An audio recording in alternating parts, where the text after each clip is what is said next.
అందరికీ విశ్వ వసునామ సంవత్సర ఉగాది శుభాకాంక్షలు.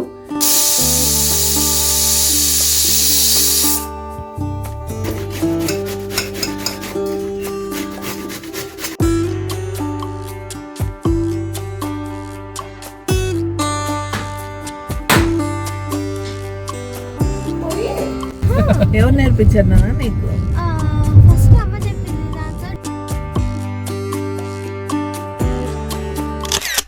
హలో అండి, నేను మీ Jyothi. Welcome back to my channel Rithkruthi sweet home. ఎలా ఉన్నారు? మీ అందరూ బాగున్నారా? నేను చాలా బాగున్నాను.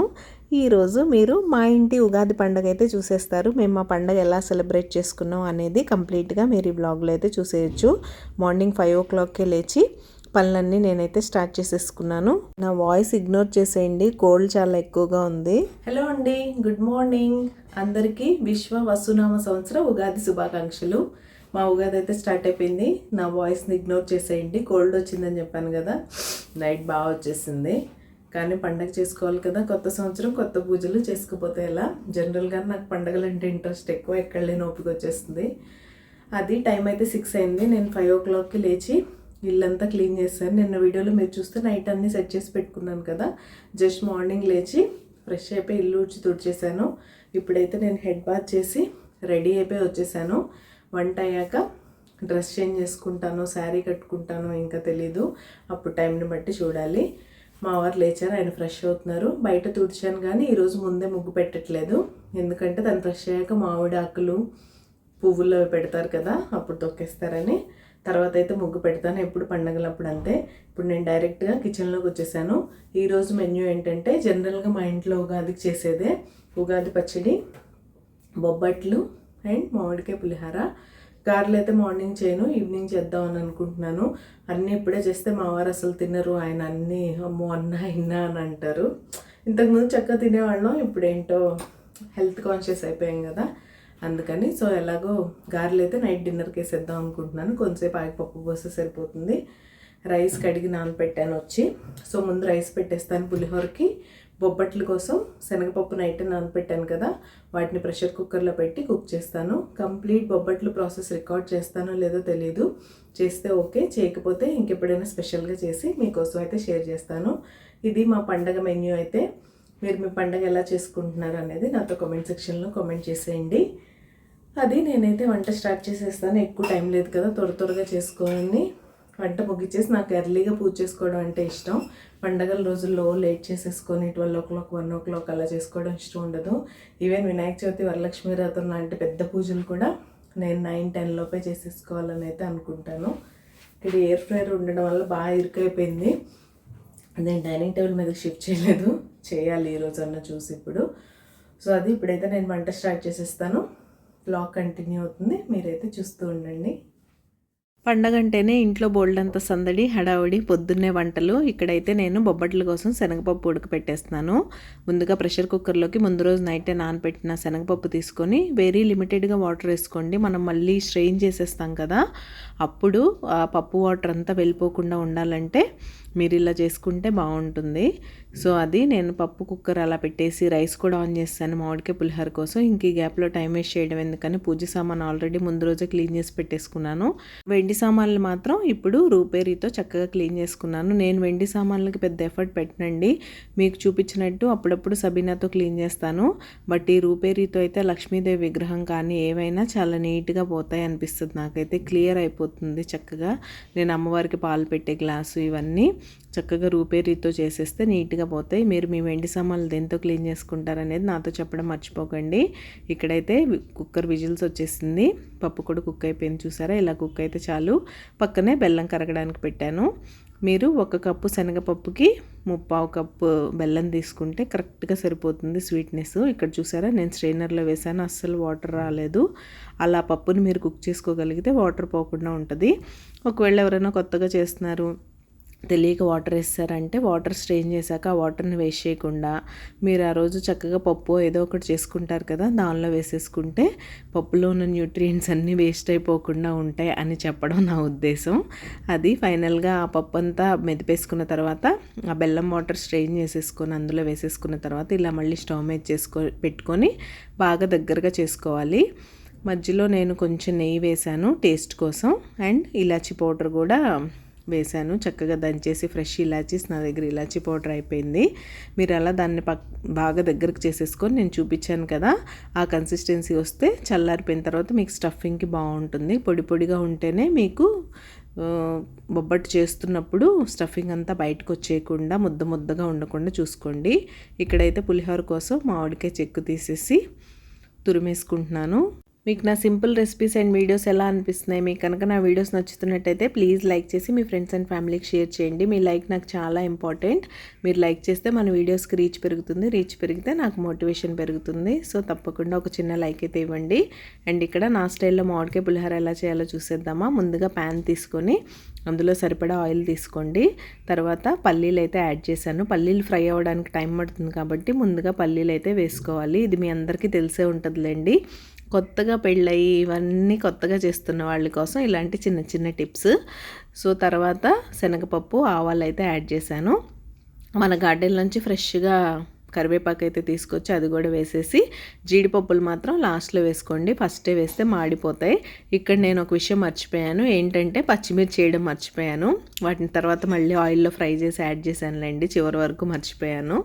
తర్వాత మనం తురిమి పెట్టుకున్న మామిడికాయ తురుము అయితే వేసుకొని ఇలా ఆయిల్లో ఫ్రై చేసుకోండి. ఇది నా స్టైల్లో మామిడికాయ పులిహోర మాత్రమే. మీరు ఏదైనా డిఫరెంట్గా చేస్తున్నట్లయితే నాతో కామెంట్ సెక్షన్లో కామెంట్ చేయడం అస్సలు మర్చిపోకండి. తర్వాత పసుపు, మనం మొత్తం ఫుల్ రైస్కి సరిపడే ఉప్పు కూడా ఇక్కడ యాడ్ చేసుకొని బాగా మిక్స్ చేసుకోండి. మామిడికాయ పచ్చివాసన పోవాలి, అప్పుడే పులిహోర కమ్మగా బాగుంటుంది. అండ్ ఇంగువ కూడా యాడ్ చేసుకోండి. ఇలా ఆయిల్ సపరేట్ అయిపోయింది చూసారా, అంటే మామిడికాయ తురుము చక్కగా ఫ్రై అయిపోయినట్టే. నేను ఇలా రైస్ కూడా చక్కగా ప్లేట్లోకి తీసుకొని విడివిడిగా చేసుకొని చల్లారి పెట్టేసుకున్నాను. ఇప్పుడు ఆ పేస్ట్ ఇందులో యాడ్ చేసుకుంటూ మిక్స్ చేసేసుకోవడమే. నేను పెట్టిన రైస్కి తురిమిన 2 మామిడికాయలకి చక్కగా సరిపోయింది. అండ్ పండగలప్పుడు మనం మామూలుగా కూడా నేను వంట చేసినప్పుడు టేస్ట్ చేయనులేండి, మార్నింగ్ మనం అలా టేస్ట్ చేయకుండా చేసినప్పుడు వంటలు బాగా వస్తాయి. పండగలప్పుడు మరీ ఎక్కువ టేస్టీగా అనిపిస్తాయి. అండ్ ఇదైతే నేను చూపిస్తున్నాను చూడండి, ఇదే మా దగ్గర వేపపూత అస్సలు రాదు. సీజన్ 1 మంత్ లేట్ అని చెప్పాను కదా, మాకు ఏప్రిల్ ఎండింగ్ టైంలో వేపపూత అయితే వస్తుంది. ఇప్పుడైతే ఇంతే, అదే ఫార్మాలిటీకి అయితే వేసుకున్నాను నేను. ఇదైతే నా షడ్రుచుల ఉగాది పచ్చడి. ప్లేట్ చూసారు కదా, అన్నీ రెడీ చేసేసుకున్నాను. మామిడికాయ, చింతపండు, బెల్లం, వేప పువ్వు అండ్ అరటిపండు. ఇంతే అండి, మేము ట్రెడిషనల్ పద్ధతి ఫాలో అవుతూ చేస్తాము. ఈ మధ్యన ఏంటో అందులో అన్ని ఫ్రూట్స్ యాడ్ చేస్తున్నారు, అవన్నీ మాకు అలవాట్లేదు. నేను అసలు అలా చేయను కూడా. ముందుగా మామిడికాయలు కట్ చేసి వేశాను, తర్వాత సో కాల్డ్ వేప పువ్వు అయితే వేశాను, తర్వాత తురిమిన బెల్లం, ఉప్పు, కారం కోసం మిరియాల పొడి వేసుకోవడమే. మిరియాల పొడే వేసేవారట మన పాతకాలం పద్ధతుల్లో కూడా, మా అమ్మమ్మ చెప్పేవారు. ఎందుకంటే అప్పట్లో పచ్చిమిర్చి కూడా అసలు సరిగ్గా వాళ్ళు యూస్ చేసేవాళ్ళు కాదట, కాబట్టి మిరియాల పొడే వేసేవారు. తర్వాత చింతపండు పులుసు అయితే వేసేసుకున్నాను. ఫైనల్గా అరటిపండు వేసేసుకొని మిక్స్ చేసేసుకోవడమే. ఇదే మా సింపుల్ ఉగాది పచ్చడి. నాకు తెలిసిన ఉగాది పచ్చడి కూడా ఇదే. నేను ఇంకా పుట్నాల పప్పు, ద్రాక్ష పళ్ళు అలాంటివి వేయను, ఎవరిష్టం వాళ్ళది. మేమైతే వేసుకో, మా ఇంట్లో పద్ధతి ప్రకారం ఇది ఉగాది పచ్చడి. అండ్ నేను ఆ పనుల్లో ఉంటే మా వాళ్ళు గుమ్మం డెకరేట్ చేసే పనుల్లో ఉన్నారు. సింపుల్గా తెచ్చానండి, పూలు చాలా కాస్ట్లీ ఉన్నాయని చెప్పాను కదా. ఇప్పుడు మా వారు పెడుతున్నారు కదా ఎల్లో బంతి పూల దండలో, ఒక్కొక్కటి 70 రూపీస్, ₹1 కూడా తగ్గనన్నాడు. 140 పెట్టి 2 తీసుకొచ్చాను. మామిడి మండల స్టోరీ మీకు ఆల్రెడీ చెప్పాను కదా, ఒక్కొక్క మండ 10 రూపీస్. సో అది ఫైనల్గా మా గుమ్మం అయితే ఇలా డెకరేట్ అయిపోయింది. ఏదో ఫ్రెష్గా పూలు కట్టుకోవాలి పండగ కాబట్టి తెచ్చుకొని ఫార్మాలిటీకి చేసుకున్నాం. గొప్పలకి ఆర్భాటాలకి పోయి ఎక్కువ ఖర్చు పెట్టేయడం నాకైతే ఇష్టం ఉండదు. అవసరమైన వాటికి ఓకే, ఇదంతా డెకరేషన్ పర్పసే కదా. మామిడి మండలు కంపల్సరీ పెట్టాలి కాబట్టి అవి తీసుకొచ్చాను. పూలు కూడా అంతే, అవసరాన్ని బట్టి లిమిటెడ్గా తీసుకొస్తాను, పెట్టేస్తాను అంతే. అండ్ ఇదైతే నా సింపుల్ ముగ్గు. నేను స్పెషల్గా ముగ్గులేమి ఈరోజు సెర్చ్ చేయలేదు, చూడలేదు కూడా. ఇదైతే నాకు వచ్చింది ఏదో సింపుల్గా వేసేసుకొని ఎల్లో కలర్, రెడ్ కలర్ అయితే పెట్టేశాను. వాటి వల్లే ముగ్గుకు ఒక మంచి లుక్, పండగ వాతావరణం వచ్చేసింది. ఇంక ఈ ముగ్గు కూడా పెట్టేసుకున్న తర్వాత బొబ్బట్లు ఒకటి బ్యాలెన్స్ ఉంది, మళ్ళీ ముగ్గు మర్చిపోయి పూజలో కూర్చుండిపోతానని ముందెళ్ళి ముగ్గు పెట్టేశాను. అండ్ ఇక్కడైతే నేను బొబ్బట్లు ప్రిపరేషన్కి వచ్చేసాను. అటు నొక్కేస్తున్నాను. నాకు ఇంకా అక్కడ కెమెరా పెట్టుకొని తీసుకునేంత టైం లేకపోవడం వల్ల నేను కంప్లీట్గా రికార్డ్ చేయలేదు. తప్పకుండా మరొకసారి ఎప్పుడైనా నేను బొబ్బట్లు ఎక్స్క్లూజివ్గా చేసి మీతో షేర్ చేస్తాను. జస్ట్ మీకు గోధుమ పిండిలో ఎలా స్టఫ్ చేసి నొక్కుకోవాలనేది ఒక్కటే చూపించాలి. దానిలో స్టఫింగ్ ప్రిపరేషన్ అంతా నేను ఆల్రెడీ చూపెట్టేశాను కదా. ఇక్కడ మీరు చూసినట్లయితే నెయ్యితో కాల్చేసుకోవాలి బొబ్బట్లు యాజ్ యూజువల్. సరిపడా నెయ్యి వేసుకొని బొబ్బట్టు నొక్కేసాను. చూసారా, గోధుమ పిండితో అయినా చాలా బాగా వస్తుందండి, మైదాతోనే చేయాలని లేదు. నేను మీకు చాలాసార్లు చెప్పినట్టే నేను పర్సనల్గా మైదాకి దూరం, నాకు మైదా యూస్ చేయడం అంత ఇష్టం ఉండదు. చూసారా, చక్కగా పొంగే అండ్ మంచి కలర్ కూడా వచ్చాయి, టేస్ట్ కూడా అద్దరిపోతుంది. సో ఎవరైనా ట్రై చేయకపోతే ఒకసారి తప్పకుండా బొబ్బట్లు ఇలా ఈజీగా ట్రై చేసేసుకోండి. మేమైతే ఇంక ఇక్కడ పూజ చేసుకోవడానికి కూర్చున్నాం. ముందుగా మా వాళ్ళకి బొట్టు అయితే పెడుతున్నాను. పూజ స్టార్ట్ చేసే ముందు కుంకుమ బొట్టు పెట్టి మేమైతే పూజ చేసేసుకుంటాం. మీరు మీ ఉగాది పండుగ ఎలా సెలబ్రేట్ చేసుకున్నారనేది నాతో షేర్ చేసుకోవడం మర్చిపోకండి. అన్నీ ముందు చేసే ఏర్పాట్లే, పూజ చేసుకోవడానికి పెద్ద టైం ఏం పట్టదు. దీపారాధన అంతా చేసేసుకున్న తర్వాత నేను లక్ష్మీ అష్టోత్తర శతనామాలు అయితే చదివేసుకున్నాను. ఫైనల్గా మా వారు కొబ్బరికాయ కొట్టి హారతి ఇచ్చి పూజనైతే ముగిచ్చేసాం.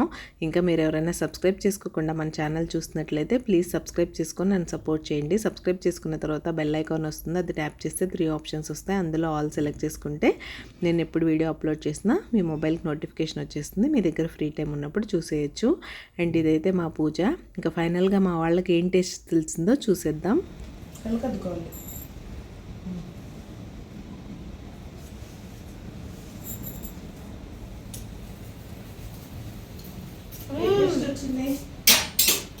ఏ టేస్ట్ వచ్చిందా? స్వీట్ వచ్చింది. గుడ్. వాళ్ళ sweet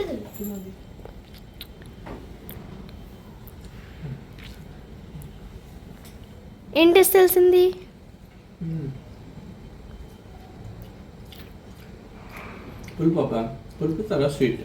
పులుపా?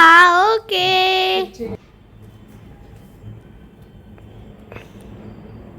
Let's see, Mama, which taste you will get. అబ్బా పుల్లగా ఉంది తల్లి. అయ్యో. హలో. హలో. హాయ్ తల్లి, ఉగాది శుభాకాంక్షలు. ఉగాది శుభాకాంక్షలు మీకు, మీ కుటుంబ సభ్యులందరికీ విశ్వవసునామ సంవత్సర ఉగాది శుభాకాంక్షలు. సూపర్ తల్లి నువ్వు. నా తరఫు నుంచి ఇంకా మా ఫ్యామిలీ తరఫు నుంచి హ్యాపీ ఉగాది బాబు. హ్యాపీ ఉగాది అందరికీ. విశ్వవసునామ సంవత్సర ఉగాది శుభాకాంక్షలు. మీ అమ్మాయి బాగా చెప్పింది. అవును, ఆఫ్ కోర్స్ నేర్పించింది నేనే. ఎవరు నేర్పించారు నాన్న నీకు? ఫస్ట్ అమ్మ చెప్పింది, దాంతో డాడీ నేను నేర్చుకున్నప్పుడు ఇరిటేట్ చేశాను. అయితే నువ్వే చెప్పు. ఫస్ట్ అమ్మ చెప్పిందంటే అయిపోద్ది. జస్ట్ ఒక లాంగ్ స్టోరీ చేశాను. ఓకే, దీనికన్నా ముందు ఒక కన్వర్సేషన్ అయింది మా మధ్యలో. ఏంటి బాబు నువ్వు చెప్తావు, నేను చెప్పను? నేను చెప్పచ్చా? నువ్వే చెప్పు. నేను చెప్తా. నేను డ్రైవ్ చేయాలా? నువ్వు డ్రైవ్ చేయలేదు, నువ్వు నీ పని ఈ చేసి. శారీ బాగుందా బాబు? చాలా బాగుంది. వెరీ ఈ నైస్. శారీ స్పెషల్ ఏంటి? అదే క్వశ్చన్ ఫ్రెండ్స్. ఈ శారీ స్పెషల్ ఏంటి? ఎక్కడ కొన్నది? ఎందుకు కొన్నారు? ఇది మన 5th యానివర్సరీ కొనుక్కున్నావు ఇందాకడే నువ్వు చెప్పావు. నాకు గుర్తులేదు. అడిగాను. ఇందాక చాలా పెద్ద స్టోరీనే జరిగింది ఫ్రెండ్స్. అడిగితే చాలా చెప్పారు. ఇది అసలు ఎక్కడ కొన్నావు, ఎప్పుడు కొన్నావు? నీ సీమంతం శారీ అన్నారు. సీమంతం శారీ. వావ్, అలా ఉంటది. ఇది మా 5th anniversary sari special. Yeah, నాగ్పూర్లో తీసుకున్నా. మొన్న రీడిజైన్ చేయించాను అప్పుడు నేను బ్లౌజ్. 4 years అప్పుడు when I was 4 years old. Blouse redesign చేయించాను. దీని పాత బ్లౌజ్ రావట్లేదు. అది ఇంతకి ఎక్కడికి వెళ్తున్నాం చెప్పలేదు కదా. మేమైతే గుడికి వెళ్తున్నాం. ఇంట్లో పూజ అయిపోయింది, మీరంతా చూసారు కదా. స్పెషల్స్ అయితే అవి బొబ్బట్లు, మామిడికాయ పులిహోర అండ్ ఉగాది పచ్చడి. ఈవినింగ్ అయితే గారెలు వేసుకుంటా. అసలు మామిడికాయ నేను డౌట్ పడ్డాను కానీ లోపల ఎల్లోగా ఉంటుందని మామూలుగా లేదు తెలుసా. ఎంత పుల్లగా ఉందో అసలు. మామూలు పుల్లగా లేదు. రేపటి వీడియోలో మీకు మన ఆవకాయ కోసం వెయిట్ చేయలేం కదా. ఆవకాయ పట్టడానికి ఇంకా టైం ఉంది. సిటీస్లో ఉంటూ మనం పట్టుకోలేం. మన మా పేరెంట్స్ ఇన్లాస్ తెచ్చే వరకు వెయిట్ చేయాలి కదా. ఆలోగా ఇన్స్టెంట్గా ఆవకాయ ఫీల్ ఎంజాయ్ చేసేలాగా ఇన్స్టెంట్ మామిడికాయ చట్నీ ఒకటి చూపిస్తాను. పికిల్లానే ఉంటుంది, టేస్ట్ చాలా బాగుంటుంది. మామిడికాయలు నేను నిన్న 4 తీసుకొచ్చాను కదా, 3 వాడేసాను. ఒకటి ఉంది. ఆ చిన్న దాంతో సింపుల్గా చేసి చూపిస్తాను మీకు. సో రేపటి వీడియో తప్పకుండా మిస్ అవ్వకండి. మేమైతే గుడికి వెళ్తున్నాం, న్యూ ఇయర్ కదా, వెళ్తే బాగుంటుందని, అంతే, స్పెషల్ ఏం లేదు. ఇక్కడ కూడా ఫుల్ హడావుడి. మార్నింగే అందరూ కాస్త ఎర్లీగా లేచి వాళ్ళ పనులు చేసుకుంటున్నారు. చెప్పానుగా నవరాత్రులు చేస్తారని. ఉగాది పనిలో మేము ఉన్నాం, గుడి పడవ పనిలో మరాఠీస్ ఉన్నారు. ఇంకా మిగతా ప్లేసెస్లో ఏమంటారు, మీరు ఏ ప్లేస్ నుంచి మన వీడియో చూస్తున్నారు అనేది కామెంట్ సెక్షన్లో కామెంట్ చేసేయండి. మేమైతే టెంపుల్కి రీచ్ అయిపోయాం. బాబా దర్శనం, మిగతా దేవుళ్ళందరూ దర్శనం చేసుకొని అప్పుడైతే ఇంటికి వెళ్ళిపోతాం. బ్లాగ్ కంటిన్యూ అవుతుంది, చివరి వరకు మిస్ అవ్వకుండా చూడండి. అలా గుడికైతే వచ్చేసి బాబావారి దర్శనం చేసేసుకున్నాను. యాజ్ యూజువల్ టెంపుల్లో తీయడానికి కుదరదు కాబట్టి నేనేం క్లిప్స్ తీయలేదు, బయట నుంచి చిన్న చిన్న క్లిప్స్ అయితే తీశాను. నవరాత్రి కాబట్టి వాళ్ళు కూడా అందరూ గుడికి వచ్చి శివుడికి పూజలు చేస్తున్నారు. ఇక్కడ స్కై చూడండి ఎంత బాగుందో. అండ్ మేము ఫైనల్గా గుడి నుంచి వెళ్ళిపోతున్నాం. ఇదైతే మా పాప అడిగింది నన్ను వెనకాల నుంచి తీయమని, సో తన కోసం అయితే తీశాను. హలో అండి, ఐఎమ్ బ్యాక్ ఇన్ కిచెన్. పండగ అయినా, హాలిడే అయినా, సండే అయినా, ఎప్పుడైనా వంట చేయడం తప్పదు కదా. పొద్దున అన్ని వెరైటీస్ చేసినా లంచ్లో అయితే అయినాడవు. మాకు మామూలుగా అలాంటివి ఎన్ని ఉన్నా సరే అన్నం, కూర, పప్పు ఇలాంటివి కావాల్సిందే. కాబట్టి వంట చేయడానికి అయితే వచ్చాను. వెరీ సింపుల్, ఉల్లి వెల్లుల్లి ఉండదు కాబట్టి రైస్ పెట్టాను, ఆన్ చేస్తాను. పప్పు చేస్తున్నాను, ఆకుకూర పప్పు, మెంతికూర ఉంది. లాస్ట్ వీక్ కాకుండా లాస్ట్ వీక్ తెచ్చింది, ఇంక ఇదే లాస్ట్. మళ్ళీ ఈరోజు తెస్తాను, ఎందుకంటే త్వరలో మెంతికూర రావడం స్టాప్ అయిపోద్ది. సమ్మర్లో రాదు ఇక్కడ, ఓన్లీ వింటర్లోనే. సమ్మర్లో తోటకూర వస్తుంది, దోసకాయలు కూడా దొరుకుతాయి సమ్మర్లో, తర్వాత స్లోగా స్టాప్ అయిపోతాయి. రెయినీ, వింటర్ అలా దొరకవు, సీజనల్ వెజిటబుల్స్ లాగా. అండ్ మొన్న చిక్కుడుకాయ ఫ్రై చేసుకున్నాను కదా, నాకు మా అమ్మాయికి ఇంకొన్ని చిక్కుడుకాయలు ఉన్నాయి, అవైతే ఫ్రై పెట్టేస్తున్నాను. ఎందుకంటే కొంచెం కొంచెమే తింటారు, బట్ ఫార్మాలిటీకి మాత్రం కావాల్సిందే. అవి పెట్టి అప్పడాలు వేపేస్తే సరిపోద్ది కదా అని నేనైతే వంట స్టార్ట్ చేశాను. మీరు మీ పండగ పనులు త్వరగా చేసుకున్నారా, పూజ ఎన్ని గంటలకు చేసుకున్నారా అనేది నాతో చెప్పడం మర్చిపోకండి. మీరు పండగకి ఏమేమి స్పెషల్స్ చేశారో కూడా నాతో చెప్పండి. నేనేం చేశానో మీరు చూసారు కదా. అవి బొబ్బట్లు నేను చెప్పినట్టే కంప్లీట్గా రెసిపీ షేర్ చేయలేకపోయాను. ఆ టైంకి ఇంకా బాగా బిజీ అయిపోయింది. మార్నింగ్ లేచినప్పటి నుంచి కొంచెం రిలాక్స్గా అనిపించిన, లాస్ట్లో కొంచెం హడావుడైంది. అందువల్ల కంప్లీట్గా ఆ స్టఫింగ్ నొక్కడం అన్నీ చూపెట్టలేకపోయాను. సేమ్ నేను పరాటా చేస్తాను కదా, పన్నీర్ పరాటా ఏంటి ఏమైనా, ఆ పరాటాస్ చేసినట్టే స్టఫింగ్ పెట్టేసి నొక్కడమే. ఈసారి ఎప్పుడైనా డీటెయిల్గా చూపిస్తానులేండి ఒక బ్లాగ్లో స్పెషల్గా. అవి గోధుమ పిండితో కూడా చాలా బాగుంటాయి. మామిడికాయ పులిహోర మీకు అందరికీ తెలిసిందే, చేసే ఉంటారు. జనరల్గా ఈరోజు మామిడికాయ పప్పు చేస్తారు కదా, మా ఇంట్లో వాళ్ళకి ఎందుకు మామిడికాయ పప్పు అంత నచ్చదు. పర్టికులర్గా మా హస్బెండ్ సరిగ్గా తినరు, నాకైతే ఇష్టమే కానీ, కాబట్టి మామిడికాయ పప్పు అయితే చేయట్లేదు. నేను ఆకుకూర పప్పు చేస్తున్నా, ఇదైతే ఇష్టంగా తింటారని. సో అది నేను వంట చేస్తూ ఉంటాను, బ్లాగ్ కంటిన్యూ అవుతుంది, మీరైతే చూస్తూ ఉండండి. ఇంకా అలా వంట పని అయితే పూర్తి చేశాను. అప్పటికే చాలా అలసటగా అనిపించింది. మా పండగ అయితే ఇలా గడిచింది. మార్నింగ్ 5 o'clockకి స్టార్ట్ అయ్యి అంతా సందడిగా అంతా ప్రశాంతంగా గడిచిపోయింది. మర్చిపోయాను, మీరు పంచాంగ శ్రవణం చేశారా? మేమైతే చేసామండి. మీ రాశి ఫలాలు బాగుంటే సంతోషపడండి, కానీ బాగాలేదని బాధపడ్డం మాత్రం బాధపడద్దు. ఏదైనా మన హార్డ్ వర్క్ మీదే డిపెండ్ అయి ఉంటుంది. మీరు డెడికేటెడ్గా హార్డ్ వర్క్ చేయండి, మొత్తం ఇంకా దేవుడికి వదిలేసేయండి, ఆయనే చూసుకుంటారు. ఇవైతే మా లంచ్ స్పెషల్స్ అనమాట. బొబ్బట్లు, పులిహోర, అన్నం, చిక్కుడుకాయ ఫ్రై, పప్పు అండ్ అప్పడాలు. అండ్ పండగ అంటే కొన్ని మ్యాండేటరీ పిక్స్ అయితే కంపల్సరీ దిగాల్సింది కదా, ఫొటోస్ లేకుండా పండగ ఎలా అవుతుంది. స్మార్ట్ ఫోన్, రకరకాల ఫోన్లు, రకరకాల ఫోటోలు, ఇదైతే మా వారి క్రియేటివిటీ. అలా మా పండగ రోజైతే ఇలా గడిచింది. ఇప్పటి వరకు పండగ సెలబ్రేషన్స్ అయిపోయాయి. ఇంకా సండే ఈవినింగ్ నుంచి మేము ఏం చేసాం అనేది నెక్స్ట్ వీడియోలో అయితే మీతో షేర్ చేస్తాను. ఈరోజు వీడియో అయితే ఇక్కడితో ఎండ్ చేసేస్తున్నాను. రేపు ఆ వీడియోతో మళ్ళీ మీ ముందుకు వచ్చేస్తాను. అంతవరకు keep smiling, take care, bye.